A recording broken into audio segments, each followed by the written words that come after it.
ciidamada amniga maamulka Puntland ee loo soo gaabiyo BSF ayaa howlgalkan oo ay kula dagaalamayaan kooxaha wax tahriibiya waxa ay ka bilaabeen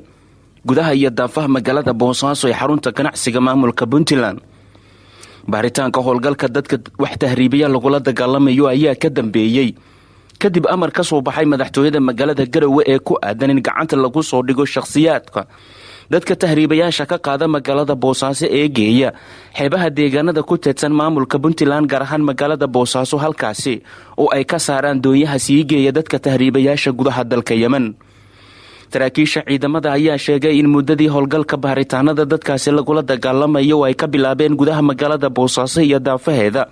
ay ku soo qabteen shakhsiyaad lagu tuhmayo in ay ka tirsan yihiin kooxaha silsilada ah ee dadka ka tahriibiya magaalada Boosaaso. waxaana ay shaaca ka qaadeen in warbaahinta ay u soo bandhigi doonaan dhowaan tirada dadkaasi iyo dembiyada loo haysto.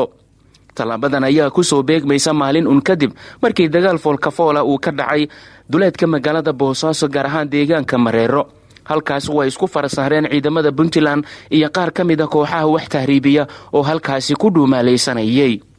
si kastaba ha ahaatee Puntland oo dhowr jeer hore sheegtay inay tallaabo ka qaadayso kooxaha wax tahriibiya ee ku sugan magaalada Boosaaso ayaa haddana tallaabadan waxaa loo arkaa inay tahay mid looga gol leeyahay sidii loo yareyn lahaa tirada qulqulka dadka tahriibayaasha ah ee galaya magaalada Boosaaso iyo baabi'inta kooxaha dadka ka tahriibiya gudaha magaaladaasi.